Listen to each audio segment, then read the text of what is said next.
If it's a day called today, we're talking guitars and life. Let's get into it. Well, welcome back everybody to another exciting episode of Ted Talks Guitar Necks.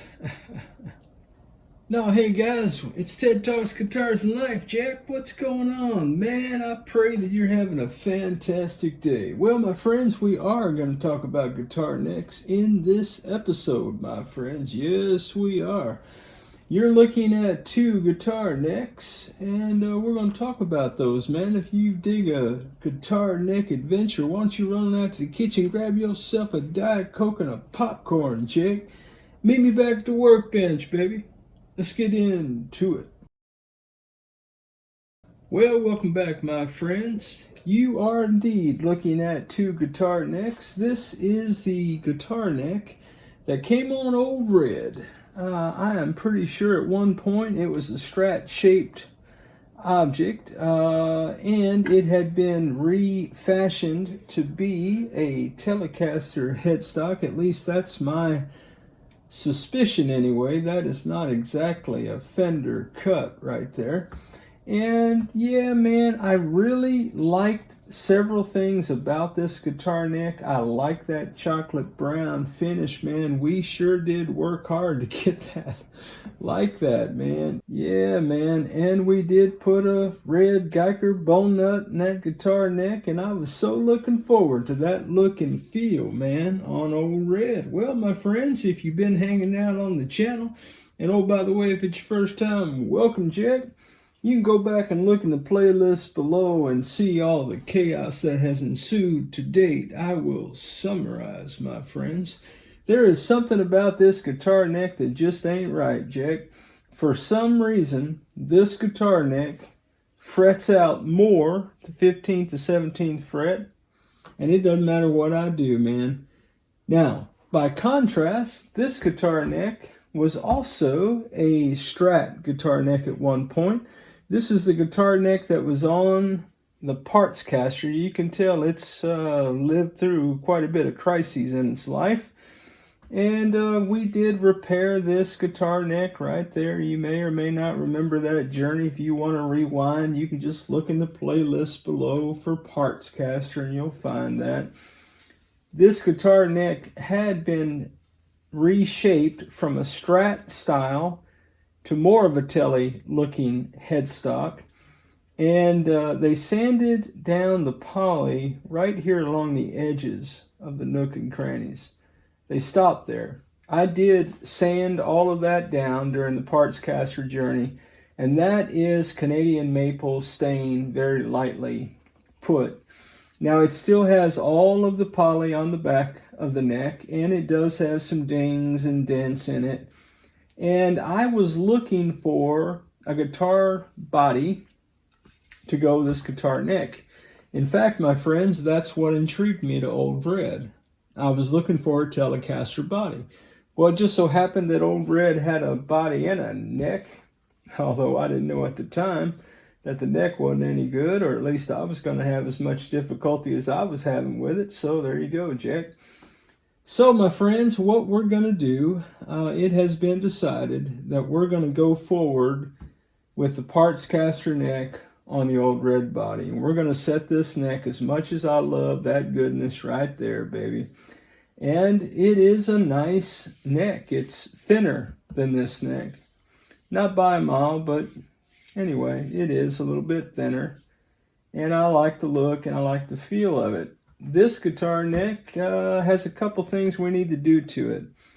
One is I need to drill my holes for my tuners. I'm going to use the USA Sperzel locking tuners. I know I'm saying that wrong, Yard. Put it in the comments, Jack. And it requires a hole to be drilled in the guitar neck for that pilot stud right there. So we will be copacetically drilling holes in this guitar neck to accommodate these tuners. The other thing we're going to do is we're going to take all the poly off the back of this neck. We're going to sand this neck down completely, and we are going to attempt to get the back of this neck to look like that neck right there. Well, that's the journey, man. That's what we're going to be doing. Now, I hope that in doing that, I'm going to be able to get just a little bit of the meat off the back of this neck. Just be able to sand it down just a skosh, man. That would sure help me in my playing experience. And you know, we had the guitar all put together in the last vid, and I could have just moved right into setup. I had tuners on it. I had the Tease 18-to-1 non-locking tuners. Thank you, Torsten, for those. I had my string retainers in. The nut was cut right. The guitar was pretty much set up, and we were going to move into finale. And the more I thought about it, the more I thought, you know what? I don't like that neck, man. And I sure don't want to get past the project and then come back and tackle this later. Now, I don't know what the fate of Old Red is going to be. I don't know if it's going to hang out in the shop long term or not, man. I really don't know. I don't know if I'll move it on or sell it or what will happen to it, but I just thought, man, I need to set that guitar up, and it needs to look the way I want it to look, man. Yeah, guys, you know, everything about guitar playing, I say it in almost every video, is player preference, man. It's all about the way the guitar sounds, for sure. Hey, man, I really appreciate Sparky. Sparky made a very gracious comment on one of my vids. He was talking about my journeys and trials with guitar work, and he said something like, yeah, man, but at the end of the day, all your guitars sound great. Man, that just really touched my heart. Thank you, Sparky, for saying that. I know you didn't have to, man, and I sure appreciate the encouragement. I appreciate the encouragement from all of you, man, and I appreciate even the challenging comments about how I need to learn to do this and learn to do that and these other things. It's all good, man. Put it in the comments, guys. I can take it. So, that being said, man, if a guitar sounds good in your ears, okay, that's great. If a guitar feels good in your hands, and if when you see it, you want to pick it up and play it, that's a great guitar. It doesn't matter if there's a name on the headstock and how much you paid for it, man. It's got to sound the way you like. It's got to feel the way you like. And it's got to look the way you like. Guys, it does matter. It matters what your gear looks like. Because if you don't like the look of something, you're not going to be drawn to it. So the guitars that we play the most, this is true for me, man. Put it in the comments. Maybe it's just my experience. This is not prescriptive. I'm not saying, you know, I know you and your life or anything like that. But I think generally speaking, most of the players that I know, we gravitate toward the gear that sounds the best, feels the best, and looks the best to our eyes. And it really doesn't matter what anybody else thinks about it, man. So some of this is cosmetic, okay? It's completely cosmetic to do anything with the back of that on the one hand, on the headstock for sure. The back of it is cosmetic / player preference thing, because I am going to be able to get this neck much smoother than it is right now. Yeah, man. I need it to feel a certain way to feel good in my hands. The hardware, drilling the hole, well, we got to have hardware. I think what I'd like to do first is I'd like to drill my pilot holes for my tuner shafts, even though I'm not going to install them just yet. I think I want to knock that out, okay? And then I will move into sanding and staining, and we'll see how close we can get to this chocolate brown goodness right here, man, with a tint of red in it. On this old guitar neck right here, Jack, that is a feat to be seen for sure. All right, well, let me get my tools together and move the camera around a little bit, and I'll show you how I'm going to do this, and you can put it in the comments and tell me what you would do. Again, I had the Tease tuners on there, and I was 6 pilot holes away from having that completely done. But these tuners came with Old Red. They're locking tuners. I don't want them around the shop, so I'm just going to put them on the guitar. Look, worst case scenario, I put it all back together. I play the guitar for a couple hours, 3 days, whatever. I don't like them. I can always go back. All right. It is a little bit of an investment to drill that hole, because if I don't go long term with these tuners, then I'm going to have to fill those holes in. And we've all seen me attempt to fill holes in jig. Yeah, guys. All right, let me move some stuff around. We'll get into it. Okay, guys, welcome back. Well, this is a familiar look, isn't it? You may remember that initially I had filled these holes on Old Red's neck because I wasn't going to use these tuners. And then I decided I would, and I attempted, and the key word is attempt, to drill those pilot holes, and I did a horrible job doing that. And here's the reason why. The reason why is that these holes are not exactly even. Okay, this hole is a little bit north of every other measurement. Okay, and you can tell I widened out my holes because the big mistake I made is I followed the placement of the original hole for these screws, but I didn't recall at the time that the tuners weren't perfectly straight. All right, so I'm going to set that to the side. I'm not even going to look at that. I think what I'd like to do instead, now again, we're going to be sanding and we're going to be staining this guitar neck, okay? So I think what I'd like to do is I'd like to make a straight line-ish, straight-ish here. And that's where I'm going to put my holes, okay? Now, that is pretty much a 10 mil hole. So in theory, if I came down here and I got somewhere around 5, it's not very scientific. No, it's not very scientific, Mr. Critic. I'm so glad you could join us this evening. Okay, I feel pretty good about that.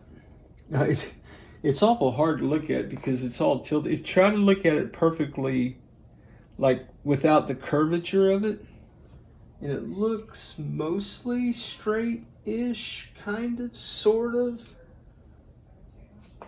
All right, then I think what I can do is I can measure how far from the shaft. So if I were to do this, okay guys, well, in theory the hole should go somewhere about there. All right, well, hey man, it's Tuesday night. We're gonna get together here in about an hour and talk about guitars and life, man. So hey, what you guys got going on today, man? Anybody working on any cool stuff, man? I pray that whatever you're doing, man, you're surrounded by people who love and affirm you, Jack. You know what I'm saying, man? People who get you, man. Yeah, man. People who make you want to be a better version of you, man. And that's what you guys are for me, man. I say it all the time, and I mean it with my whole heart. All right, guys, we've got our drill pit selected. So let me get to drilling. I'll fast forward it for you.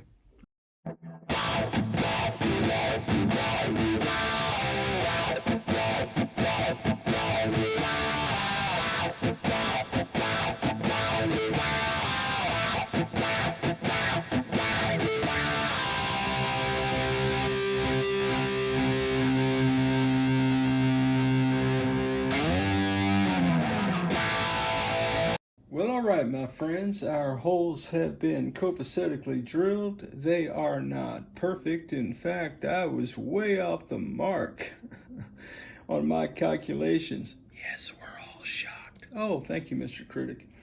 And yeah, man, so I drilled the first hole, figured out my measurements were off the hard way.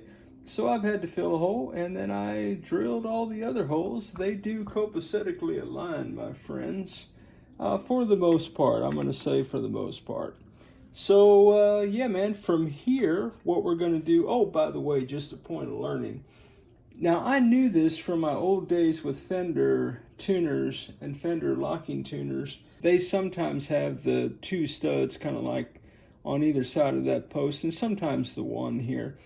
But with those, what I would have done is I would have put it in the hole, the tuning machine hole, and then I would have pressed down and maybe hammered just a little bit on the top of that gently, And that would have put my indentations in the neck, and that's where I would have known to drill. So my lines and the cross lines and all the thing, although very scientific and rewarding in its own way, my friends, was unnecessary, because all I had to do at the end of the day, Jack, would have been to put this in that hole right there, press down just a little bit hardly right here, maybe a little tappy tap tap, and that would have given me the perfect place where I needed to drill. Didn't do that, did it the hard way, because I'm a knucklehead, Jack, but at the end of the day, our holes have been drilled. Now, my friends, for the fun part. So now we're going to take all the poly off the back of this guitar neck, and we are going to stain it. And I think I'm even going to sand down the headstock and go a little bit darker with that. I wish I had some of my Gunstock 231. I do not, my friends. So we're going to have to get a little bit creative with that. So I'm going to go out in the backyard and do some sanding.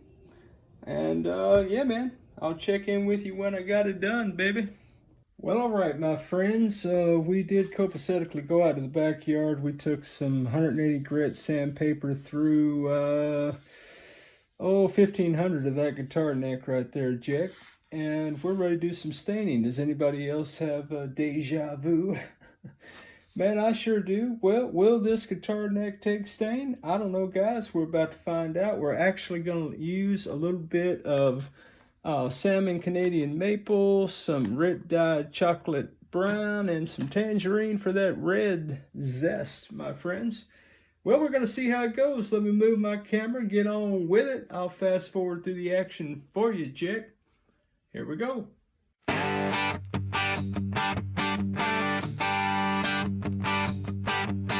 If it's a day called today, come rain, sleet, or snow, we're talking guitars and life, Jack.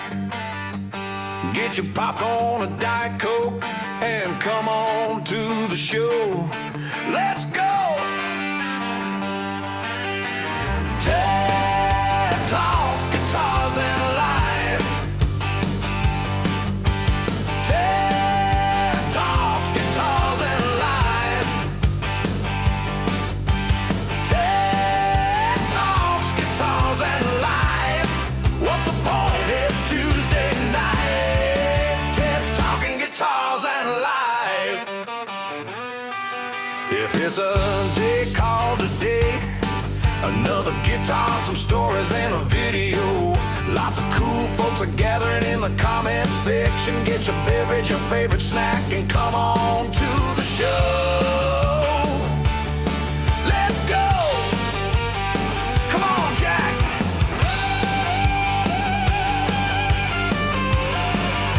Get up and get down. Let's get into it. Tele Talks, guitars and life. Tele Talks, guitars and life. Tele Talks, guitars and life. What's the point? It's Tuesday night. Ted's talking guitars and life. Come on, Jack. Get your guitar strapped. It's almost time. Get up to get down. Let's get into it. Let's get into it. Let's talk guitars and life.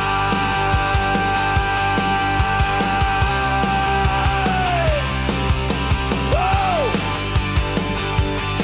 Come on, Jack!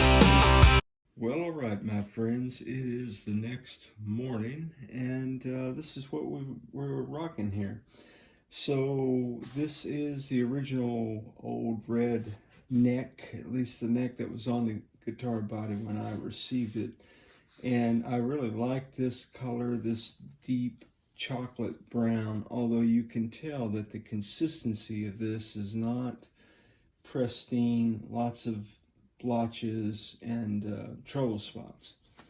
This is the new guitar neck from the Partscaster guitar. Now, I like the overall color of that, even compared to the chocolate goodness. Now that's skunk stripe, and that chocolate goodness, I am feeling that all day. But this neck, I don't know, guys. I don't know why. It's junk.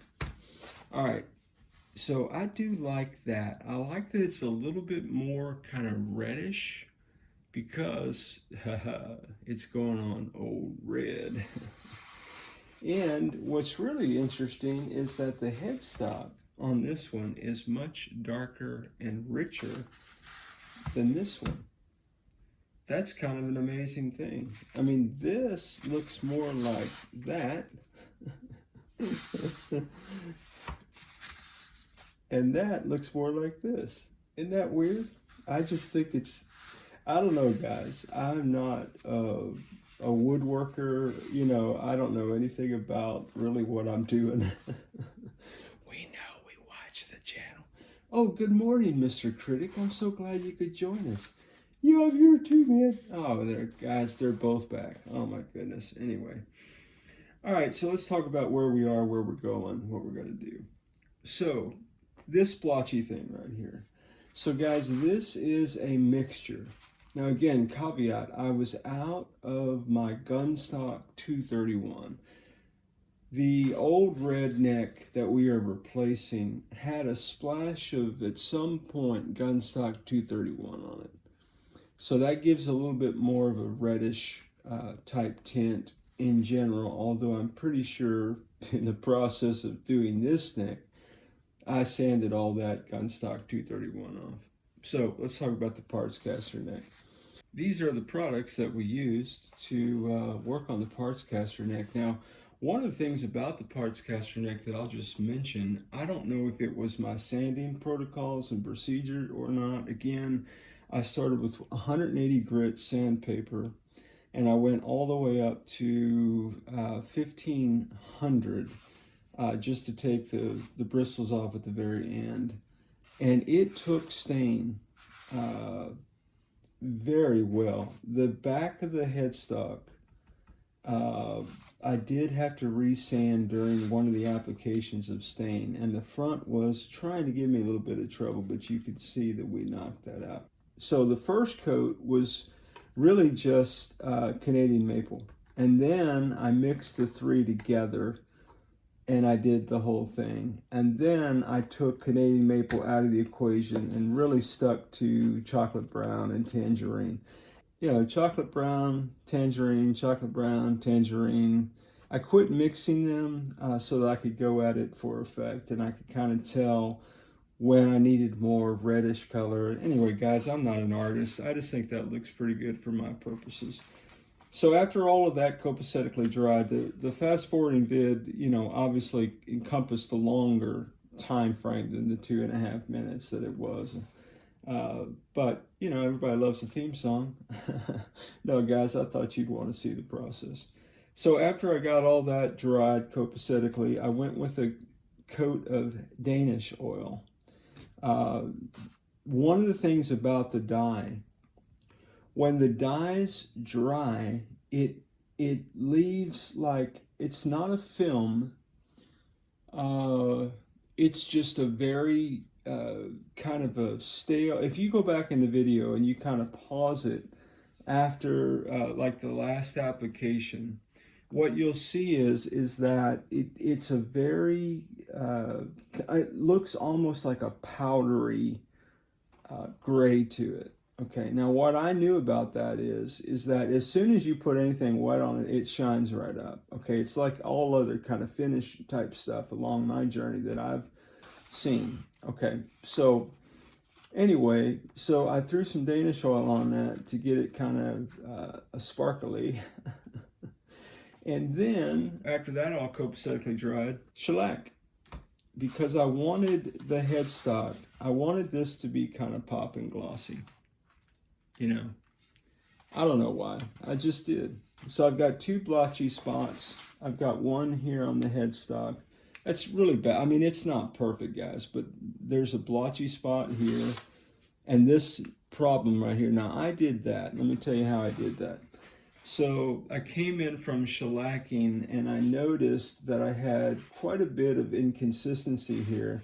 And so I thought, oh, I'm a genius. Let me just grab my brush that had Danish oil on it and let's just kind of, and I forgot how the keywords in this can right here dries in minutes. So it was too far into the drying process. Anyway, it's kind of like paint. You know, they say that when you're painting something, the worst thing you can do when you make a mistake is try to touch it up until it all dries. Anyway, guys, from here, all right, all that to say from here, my friends. From here, we're going to do some wet sanding, and then we're going to look at things. And if after wet sanding it is determined I need to go out to shellac again, we'll shellac. If after wet sanding it looks like maybe we need to do some true oil, we'll do true oil. I don't really know what we're going to find. So I'm going to get all my props out of the way. Hey, Mike, not a sponsored video. But yeah, man, let me move all this stuff and then we'll get to wet sanding and we'll know where to go from there. And hopefully we're close to having a guitar neck that we can enjoy to old Red, man. Get it out of the shop. I don't know, maybe I'll keep old Red. She's growing on me. All right, guys, stick around.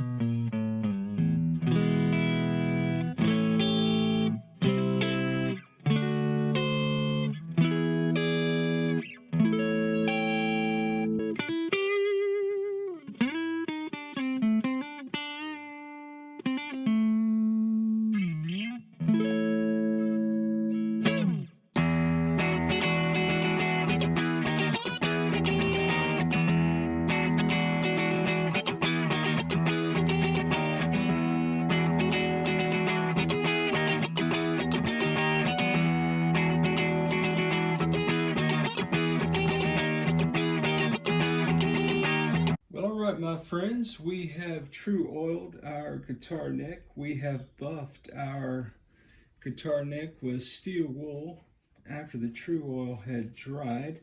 And so now we're going to put us a couple coats of Minwax finishing wax. Man, this is a tip I learned from my good friend Stealth Guitars. I don't know if you guys are aware or not, but Stealth has shut his channel down. His health has really deteriorated, so man, say a prayer for my dear brother Stealth and his family. But yeah, guys, we're going to move into waxing this guitar, and let's get into it, Jack.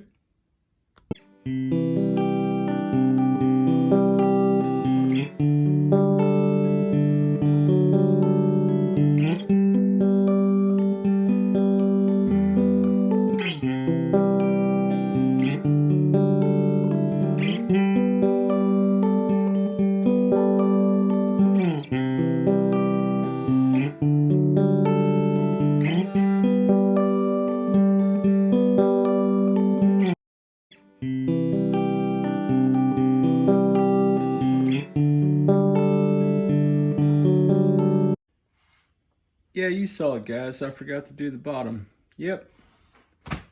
All right, catching up. Let's go! Tele Talks, guitars and life. Tele Talks, guitars and life. Well, all right, my friends, we have concluded the waxing and the buffing and the polishing of the neck. Man, that is silky smooth, baby. Yeah, man. How does it look, guys? Put it in the comments, man. I think it looks pretty good myself, man. Is it perfect? Of course not. It's Ted Talks Guitars and Life. We didn't expect it to be perfect. So a couple of finishing touches. I'm going to let this rit dye dry a little bit on the heel here. Then I will go at it with some true oil. Cover that up a little bit. And when the time comes, we're going to put a little bit of Howard feeding wax on the back of that guitar neck for a little silky smoothness, Jack. Yeah, guys, that's where we're going. We are fastly approaching putting our tuners and our string trees and assembling this guitar, Jack. If it's a day called a day, another guitar, some stories, and a video. Lots of cool folks are gathering in the comment section. Get your beverage, your favorite snack, and come on to the show. Let's go! Come on, Jack!